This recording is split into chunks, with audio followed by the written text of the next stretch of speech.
I am not guilty. That's the first thing she says. Her voice is trembling, eyes darting around the living room like she's trapped under a spotlight. She stands behind the couch, hands shaking so much she hides them behind her back. I see the edge of her wedding band glinting there, a reminder of something that was supposed to be unbreakable. Her lips twitch. She's scared. Good. She should be. Liz, I say, short and calm, though my chest is hammering. I know everything. I feel this piercing shock every time I say her name. I hear my own pulse in my ears. There's a suffocating pressure behind my eyes. But I hold it back. I'm not going to give her tears, not now.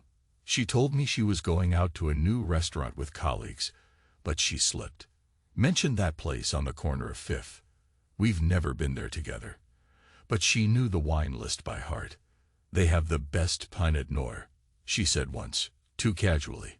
I heard the way her voice went breathy. I heard the tiny rush of excitement she tried to conceal. That was the moment. The flash of truth. I connected the dots. Late nights, unanswered texts, the sudden perfume she never wore for me. So I set a trap. And now, here we are. She tries to speak, but I hold up my hand. Don't. A swirl of emotions rips through me, hot and uncontrollable. Rage, humiliation, a twisted longing for the life we had. But I clamp it all down. I'm done being sentimental. We stand there in the hush of our living room. The walls we painted together, the couches we picked out at that discount store in Dallas. Everything around us used to mean something. Now it's just background for the final scene of a bad movie. I see her swallow, her throat bobbing. She wants to talk. She wants me to let her explain. But there's nothing to explain. I've been watching. I've been listening. My mind replays the images I didn't want to see. She and him in the dark corner of that fancy restaurant. Fingers intertwined over candlelight, soft music, her leaning in, letting him taste the wine on her lips. Her hair falls forward, and he tucks it behind her ear in that slow, intimate gesture. My heart tears open again. The memory is more real than my own breath. I stare at her. For a moment, I almost see her as she was when we first met. A marketing student with big dreams, big smiles, unstoppable energy. Now that same face is a mask of guilt. She says, "Michael, please, you have to believe." "Stop," I cut in. My voice cracks on that one word. "Don't say my name like that." She takes a step back, glances at the door. But there's no running. Not this time. Our living room lights flicker slightly. Maybe the old bulb is dying. The shadows on her face shift, making her look older, more desperate. I watch her, forcing myself not to pity her. Pity is poison for me now. I move toward her, slow and measured. She shrinks a bit, hugging her elbows. "I know about Brian." She flinches at the name. There it is, the truth, laid out in 2 short words. Brian. The man who's been sharing my wife's bed, my wife's laughter, my wife's secrets. The man who turned my world inside out. He's younger, sharper, maybe more exciting. I've spent weeks measuring myself against him in my head. Is he stronger? Is he more spontaneous? Does he make her feel what I used to? That comparison is a black hole inside me, ripping away my self-esteem inch by inch. Her lips move, but no sound comes out. I fill the silence for her. You two have been meeting at that restaurant, sharing romantic dinners, going back to his place. You think I didn't notice. You think I wouldn't catch on. She stares at me. It's not. It just happened. That's the line, isn't it? I say. My voice is lower now. It just happened. Like you tripped and fell on him. I can practically taste her fear. It's bitter and cold, but part of me wants more. There's a savage thrill in seeing her cornered. You see, for so long, I thought I was the problem. I thought I wasn't good enough. I tried to fix everything. Date nights, gifts, attention. Yet she drifted away. Now it all makes sense. I wasn't the one she wanted to be with. I was just the comfortable background, the steady paycheck, the faithful standby. Her eyes flicked to the hallway door. It's half open. Darkness in the corridor behind it. I imagine it as some cinematic transition. Door, darkness, another space. This entire house feels like a stage, and we're the doomed actors stuck delivering lines we never wanted to say. She tries again, Michael. But I raise my hand, pointing a finger at her like she's a suspect in an interrogation room. Where did you meet him? She purses her lips. I met him at a friend's birthday party. We started talking about his restaurant. I didn't plan. Liz, I bark. I said no lies. Her eyes fill with tears. I'm not lying. I exhale. My entire body is trembling with the need to unleash, but I keep it tight. I let her see my fury just enough for her to realize I could snap at any moment. Then I turn on my heel and walk to the kitchen door. We're not doing this here, I say, voice rough. Come with me. She hesitates. I glance over my shoulder. Now. She follows. Her footsteps are small, reluctant taps on the hardwood floor. I open the door to the hallway. Darkness greets us. But I flip on the light, and we keep going, like crossing into a different scene. The hallway leads to my home office. I step inside, flick the overhead lamp. Harsh light floods the room, illuminating the stacks of papers, the big wooden desk, and the 2 chairs arranged in front of it. It looks like a miniature courtroom. Perfect. Sit, I tell her, gesturing to the chair on the right. She lowers herself, eyes flicking around. Why here? She asks softly. I stride around the desk, letting the tension build. Because I have questions. And you're going to answer them under the same rules I use with my clients. Full honesty. No sentiment. Her face twists. Michael, this is insane. I slam my hand on the table. The sound cracks through the room, and she jumps. Sit still. Talk to me. Tell me how long it's been going on. Short, staccato questions. Panicked. I can hear my voice echo with that manic edge. She presses her lips together. She looks away, then back at me. 6 months, she whispers finally. My throat locks up. 6 months, half a year. That's how long she's been living this double life. I press my hand against my chest. My heart's pounding so hard it hurts. Where? I demand. Our house. His apartment. She shakes her head. Mostly at his place. Sometimes at hotels. I stare at her for a moment, feeling my jaw tense. Hotels, I echo in a whisper. So you spent my money, our money, on rooms for your affair. She doesn't answer, doesn't need to. The truth is there, shining in her eyes.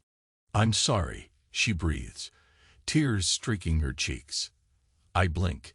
My vision goes red for a moment, but I push it down, caging my rage, letting it simmer. No, you're not sorry, Liz. You're caught. She opens her mouth, but I cut her off with a slash of my hand. I'm not finished. She shuts her lips, watching me. I can tell she wants to beg, to justify. She wants me to say I'll forgive her, but we both know that's not happening. I grip the edge of the desk and lean forward. Tell me about him. Brian. You love him. She drops her gaze to the floor. I don't know. I snort, a harsh sound that feels like shards of glass ripping my throat. That's not an answer. Do you love him? She starts to cry again. Silent tears, lips trembling. I don't know, she repeats, weaker.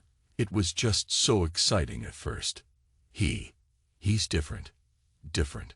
The word stabs me.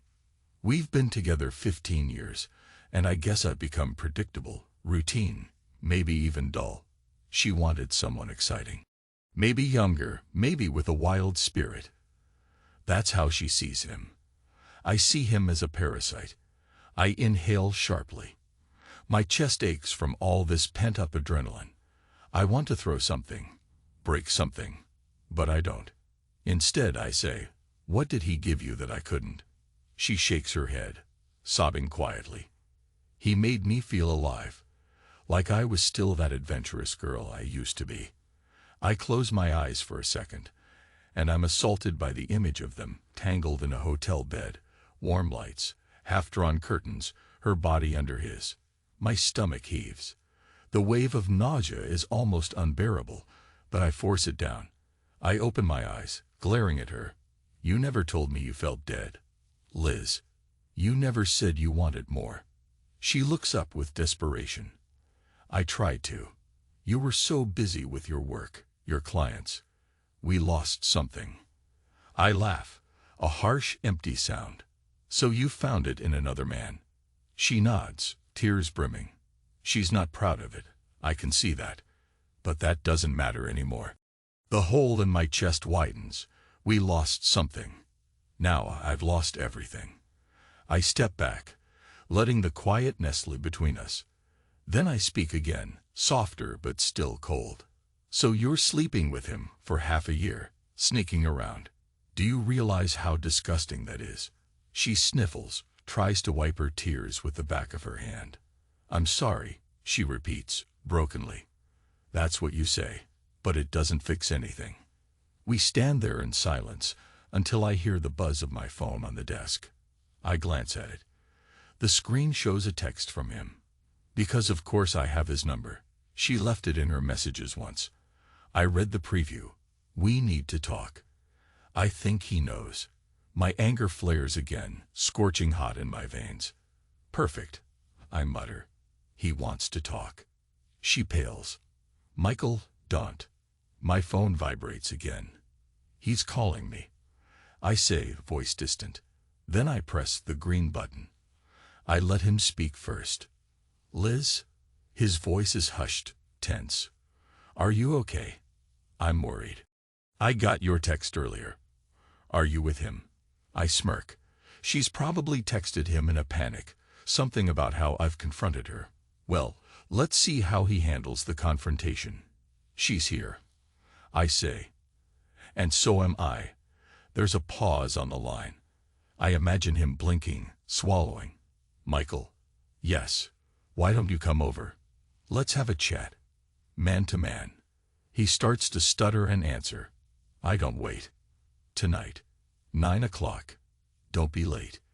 Then I hang up. She stands up abruptly, face streaked with tears. No, Michael, please. Don't do this. I pocket the phone. My hands are shaking, but I force them still. Oh, I'm doing this. If you want your new life, fine. But I want closure. The word closure sounds so neat, so formal. But in my head, I'm planning something else entirely.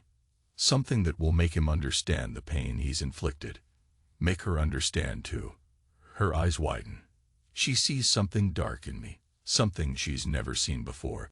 It's the flicker of pure fury that churns behind my calm face. He's not going to. He'll be scared.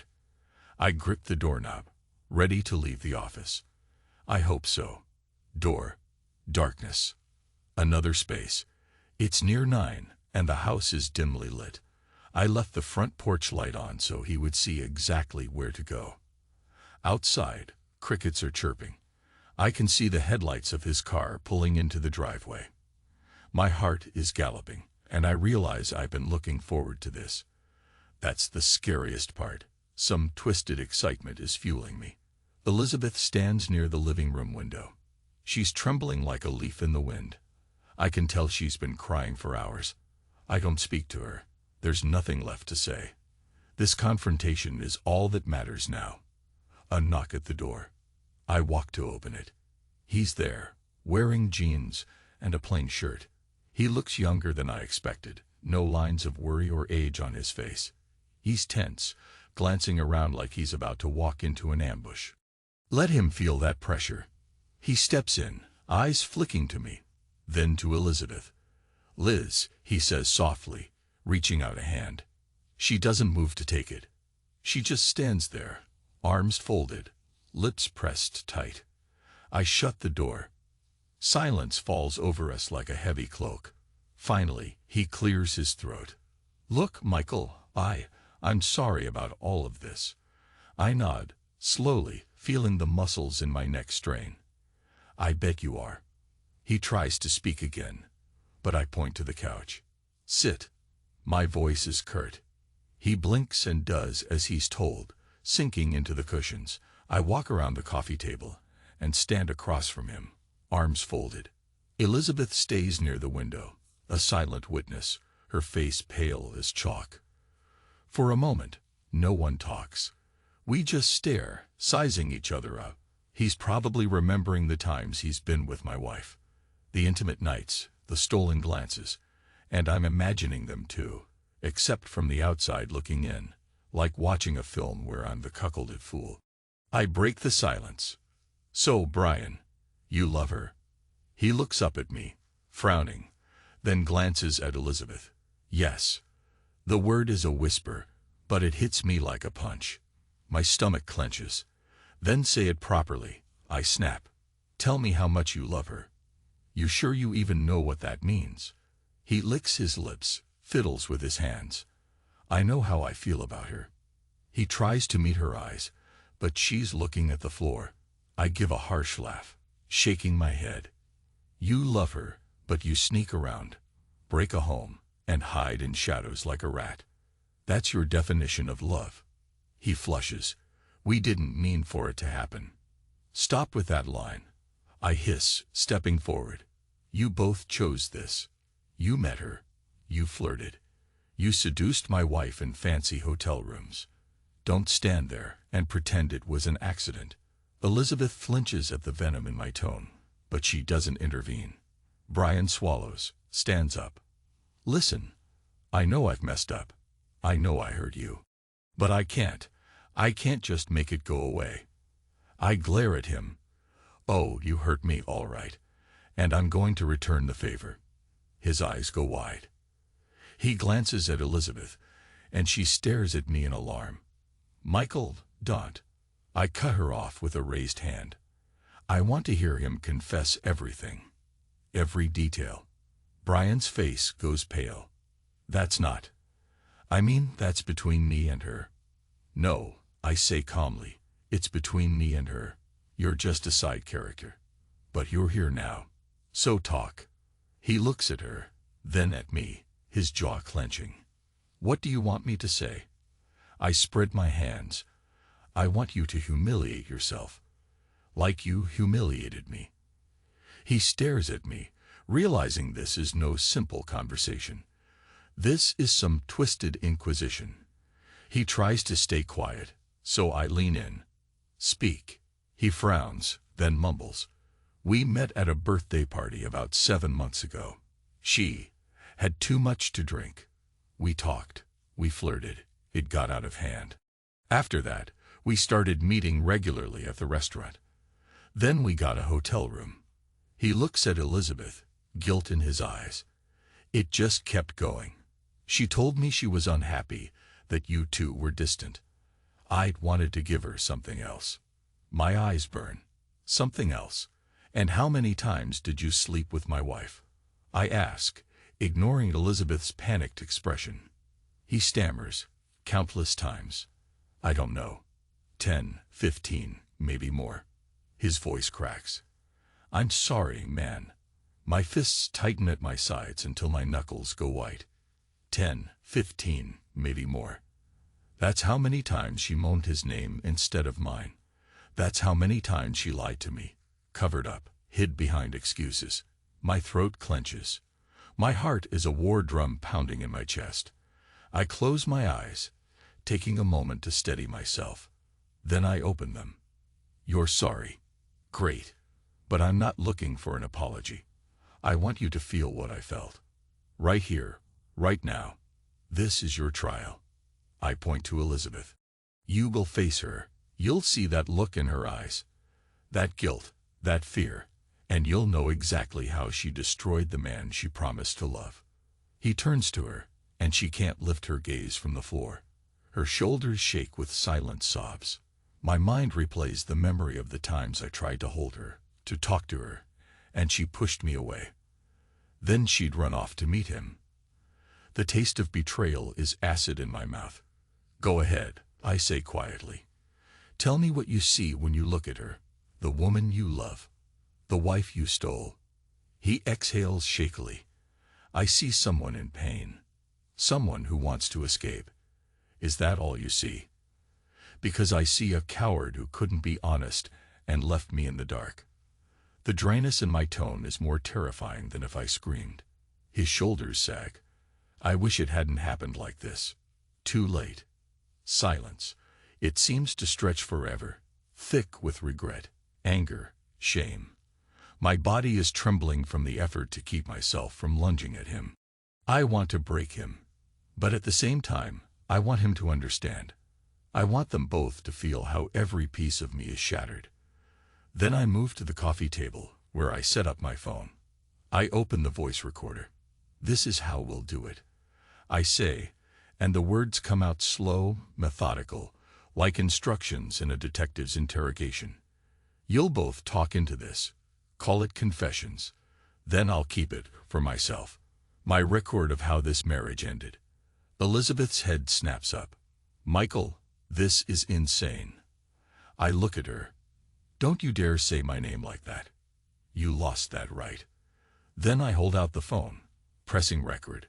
Speak, I tell Brian. He glances at me in disbelief. Why? This is humiliating. Exactly, I snap. Confess, or get the hell out.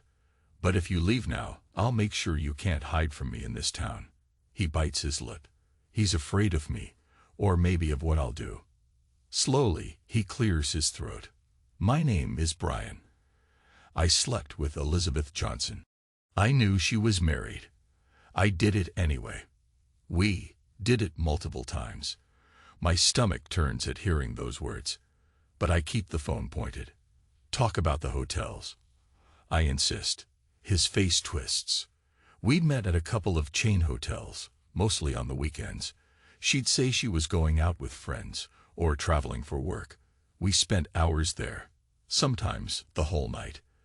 Elizabeth is trembling violently now, covering her mouth with one hand. Tears slide down her cheeks. I hold the phone, unsmiling, unwavering. Good, I say. Now you, Liz, breathe in the microphone. That's what you said I told you, right? I want to hear you. And you'd better not lie. She shakes her head, voice strangled. Michael, please, don't make me do this. I walk closer, phone still pointed. Talk. She squeezes her eyes shut. Her voice is a broken whisper. I'm Elizabeth Johnson. I had an affair with Brian. We met in secret. We lied to you. It was wrong. I knew it was wrong, but it felt, I don't know, exciting. I feel raw hatred coil inside me, but I keep my face cold. Go on.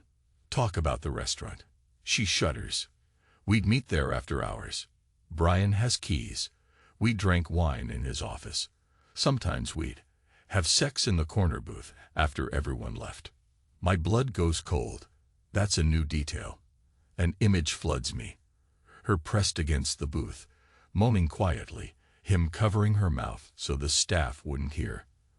The humiliation clenches my gut so hard I almost can't stand it. I click off the recorder. My hand shakes. The room is deathly silent. She's sobbing. Brian is staring at the ground, red-faced and miserable. I feel a wave of bleak satisfaction. They have nowhere to hide now. They can't sweep this under the rug. I wanted them to experience the raw shame of their betrayal. And they did. Door. Darkness. Another space. I lead them out to the backyard. The sky is clear, stars overhead. The cool night air hits my face, and for a moment I feel almost calm. I flick on the patio light, revealing the old wooden deck, the place where I used to grill steaks, invite friends over, share laughter. Now it's the set for my final act. I point to two chairs across from each other, near the grill. They hesitantly sit. Brian looks confused, maybe hoping we're done with this madness. Elizabeth is crying softly, hugging herself as if it's freezing. I lean against the wooden railing, arms folded. You wanted this, I say quietly, glancing at her. This new life, this new man, So you're going to face the consequences. She wipes her tears. Michael, can't we just? No, I cut in. We can't. I'm not finished. Brian speaks up, voice quivering. Man, I know you're angry. But what do you want from me now? You have your confession. I told you everything. I let the corner of my mouth twist into a bitter smile. Not quite everything. I want you to feel the weight of what you've done. I want to see you break. He exhales, looking at the sky, his breath trembling. I am broken. I didn't want to ruin you. Ruin her. I snort. But you did. Then I step forward, crossing the deck to stand in front of both of them. Tell me, Brian, do you think you'll last? Do you think she won't get bored again and find someone else once the thrill is gone? He glances at Elizabeth. She bows her head, hair falling over her face. She's silent, either too ashamed or too devastated to respond. I don't care. This is my moment to lash out, to burn the remains of this so-called love. I say, I want you to taste the same fear I tasted every night I suspected her. That gnawing anxiety that she's lying, that she's with someone else. I step closer, fists clenched. I want you to live with that uncertainty every day. That's your punishment. He looks away, jaws tight. Fine, he mutters. I'll live with it. I shift my gaze to Elizabeth. And you? You said you wanted excitement, that you felt alive with him. You told me I was too busy, that we drifted apart. Well, guess what? Now you'll spend the rest of your life seeing my face every time you close your eyes. Because I'm your memory. I'm the shadow that'll follow you wherever you go. Even if you run from me, you can't hide from what you did. She breaks down again, sobbing into her hands. Part of me wants to comfort her, some old reflex from the time I loved her above all else. But I crush that instinct. I remind myself she gave up my comfort the moment she chose him. I let them sit there in their misery for a minute, maybe two, listening to the quiet drip of tears, the rustle of leaves in the yard. Then I step back, nodding to the back gate. Brian, get out. He glances at Elizabeth, uncertain. Then he stands, looks at me. What about her? I grit my teeth. That's not your concern. If she wants to leave with you, let her. But I'm done. Done with both of you. He hesitates, but Elizabeth doesn't move from her chair. She's too stunned by the raw force of everything that's happened tonight. So he trudges to the gate alone, stepping out into the night. The gate slams behind him. We're left in silence, just me and the woman who used to be my entire world. Her sobs slow to ragged breathing. She tries to lift her eyes to me. But I look away, focusing on the stars. Michael, she whispers finally. I can't fix this, can I? I shake my head. No. She wipes her nose on the back of her hand. She's never looked more lost, more broken. I still love you, she says. I bark a sharp, humorless laugh. That word doesn't mean much right now. She nods, tears trickling again. What do we do? I exhale slowly. My anger is scorching my insides, but there's also a numbness creeping in. We end this. That's what we do. She whimpers softly. Do you want a divorce? I stare at her. The notion of leaving everything behind, our home, our shared memories, feels like being asked to chop off my own hand. But the alternative is living a lie with a woman who betrayed me. Yes, I say, voice hollow. I want a divorce. A small pained cry escapes her lips. She grabs her face, shaking with sobs. I feel no sympathy, only a heavy exhaustion. The part of me that once adored her is gone, replaced by a cold finality. I turn away from her, leaning on the railing, trying to breathe. The night air is crisp against my sweaty skin. My mind flicks through images. The day we moved into this house. The nights we made love on this very deck under the stars. The times we laughed about silly things. It all stings now. A cruel slideshow of what I've lost. She stands up, and I hear her footsteps approach. She places a trembling hand on my shoulder. Michael, I'm so sorry. I don't expect you to forgive me. But please, just know that I didn't do it to hurt you. I shrug off her hand, turning to face her. I know. You did it for yourself. To feel something. And you ended up killing something else. I take a breath. I'm done with us. She stares at me, tears glistening, mouth open but silent. Finally, she nods, understanding that there's nothing more to say. Her shoulders slump, and she walks back inside. I don't follow her. I stay out on the deck, the hush of the Texan night pressing against me. Door. Darkness. Another space. I walk through the house an hour later. The lights off. A stillness in the air. She's locked herself in the bedroom. I hear muffled crying behind the door. I ignore it. Instead, I go to the hallway closet, grab a spare blanket and pillow, and head to the living room couch.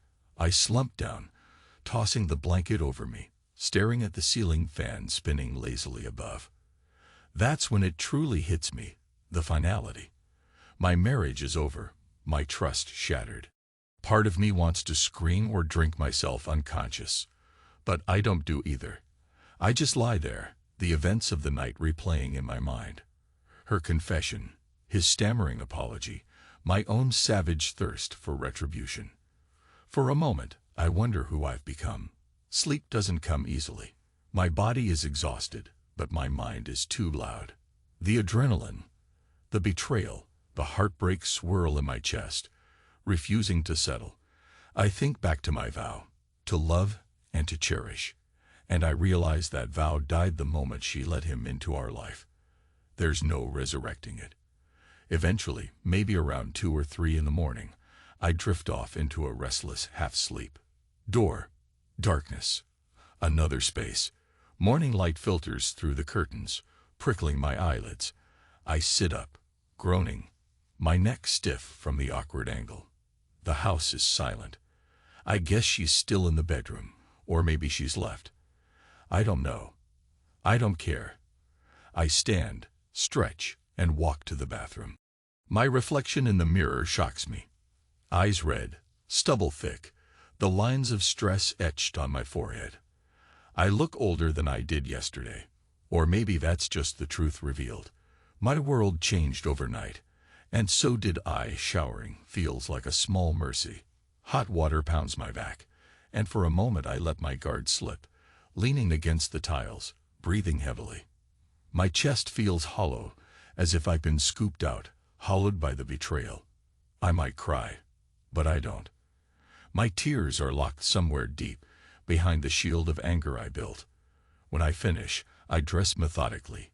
Jeans, a faded t-shirt, running shoes. I have no appetite, but I wander into the kitchen anyway. The table is set with a single place setting, a note lying on top of the plate. I pick it up. I'll be at my friend's. I understand if you don't want to see me.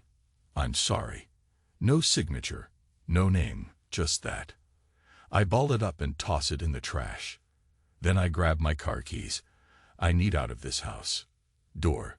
Darkness. Another space. I end up driving aimlessly through the suburban sprawl of Austin. The morning sun is bright, mocking my mood. I pass by the restaurant they like to meet at. My knuckles tighten on the steering wheel. I keep driving. I have no real destination, just the urge to move, to escape the ghosts in my home. After an hour, I pull into a roadside diner, a place with a flickering neon sign and chipped paint. Feels appropriate. I head inside, slide into a booth. The waitress comes over, older, with kind eyes. I see her name tag. Martha. She smiles politely. What can I get you, hon? I try to form words. My throat is dry. Just coffee. I manage. She nods and leaves me alone. I stare out the window, scanning the parking lot.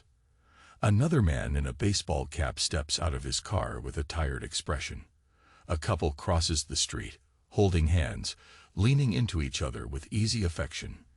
The sight stings. Martha returns, sets a mug down. I sip the coffee. It's bitter and hot, but I don't mind. She notices something in my face, You all right? I force a smile. Rough night. She pats my shoulder. I've been there. Then she retreats, giving me space. I realize how alone I feel. My father's far away. My sister's busy with her own family. My best friend moved out of state last year. And my wife, the person I trusted most, destroyed that trust. A surge of cold anger washes over me, mixing with despair. There's a voice inside me that says, "Don't give up." But another voice counters, "She's already left you." I finish my coffee and head back to the car, uncertain what the next move is. All I know is I need to finalize things, to keep that promise to myself. I won't let this break me. I'll show them both what it means to stand strong, even when you're shattered inside. Door. Darkness. Another space. That evening, Elizabeth texts me, "We need to talk. Please." I respond with a single word, "Come." She arrives after sunset. She enters quietly, wearing jeans and a sweater, hair pulled back. She looks like she hasn't slept. Neither have I. We stand in the foyer, the same place where she once kissed me goodbye every morning. She meets my eyes. "Michael, I won't fight you on the divorce, but I need you to know something." I fold my arms, resisting the urge to break down. "What?" She steps closer, but not too close. "I'm not staying with Brian.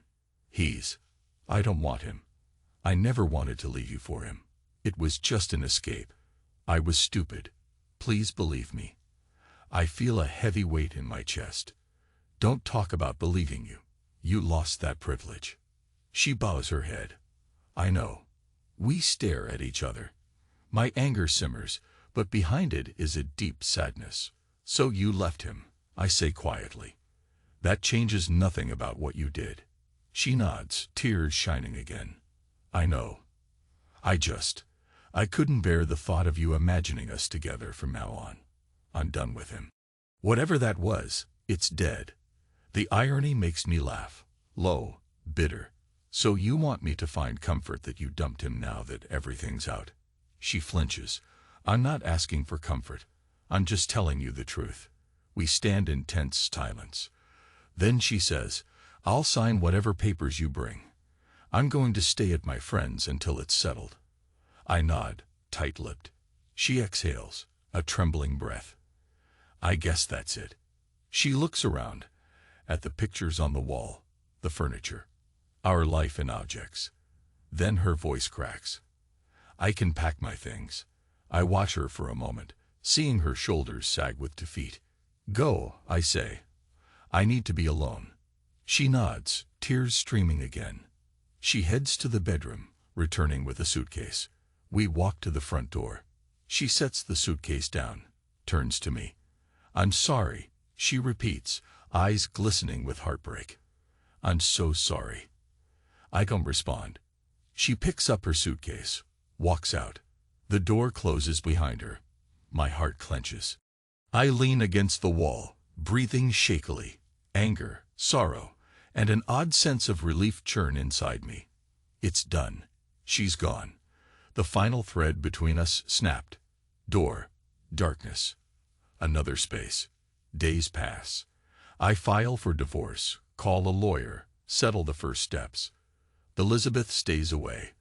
Brian tries to text me a few times. Apologies, attempts at making amends. I delete them. I have no interest in his regrets. My life is a chaos of legal forms, empty rooms, and sleepless nights. But beneath all that pain, I sense a faint stirring of something unexpected. Strength. I realize that I'm still here. Still standing. I wake up alone, make coffee alone, go to work, meet with clients, come home to an empty house. And each day, I don't break. The memories sting. The betrayal eats at me, but I haven't shattered. The man I was died, but a new man stares back at me from the mirror. On the 7th day after she left, I clear out our bedroom closet. Her clothes, her shoes, the little notes she used to leave me. Everything goes into boxes. I tape them shut, stack them in the living room. Then I stare at them for a long time. A swirl of regret, anger, longing. I think about the confessions that night, about how she breathed into the microphone, how Brian admitted every detail. And yet, despite how humiliating that was, I can't deny the fierce clarity it gave me. They can't pretend it was just a small mistake. They confronted it, face to face, and so did I. I leaned against the wall, arms crossed, and let out a breath. Maybe that was my final show of power. I forced them to see what they did through my eyes. They will carry that shame forever, and I will carry the scar of their betrayal. But the scar is a reminder that I can survive pain, betrayal, everything. I walk out to the backyard. Night has fallen again, the stars bright above. I step onto the deck and stand where I once grilled burgers, where we once sipped wine together. That life is gone, but I'm not. I let the chill night air wash over me, thinking about the man I am now. A man who lost his wife to another and found a way to keep breathing. A man who discovered that sometimes you have to destroy the remnants of your old life to forge a new one. I close my eyes, hearing the hush of the night. I think about the final day we'll stand in court, sign the documents, and walk away. I imagine her face, the regret, the pain. And I picture Brian, alone in his fancy restaurant, perhaps remembering the night I forced him to confess. Maybe he's waiting for a text from her, or maybe he's realized she's gone. I don't care. Let him see how fleeting that excitement was. This is my life now. Hard, raw, honest. I open my eyes, stare at the stars, and I remember the vow I made to myself. I will not let them break me. If anything, they have tempered me like steel in a forge. The betrayal hammered me, but I came out stronger. Maybe I'll carry bitterness, maybe I'll have nightmares. But I'll also have freedom. The chance to rebuild without her shadow clouding every corner. My breath shivers in the cool air. And then, surprisingly, I find a calm settling over me. Maybe it's acceptance, or maybe it's simply exhaustion. But it feels steady, like a heartbeat returning to a normal rhythm after a violent chase. I walk back inside, lock the door behind me. The living room stands in half darkness, the boxes of her things stacked in a corner. I flip off the light, and the darkness closes in. I stand there, letting my eyes adjust. I sense a flicker of something inside me. Relief, or closure, or perhaps just the absence of panic. I whisper into the empty room. You said I was dead, but I'm still here. I step forward, crossing the threshold into the hallway. The future is uncertain, but it's mine. And that's enough for tonight.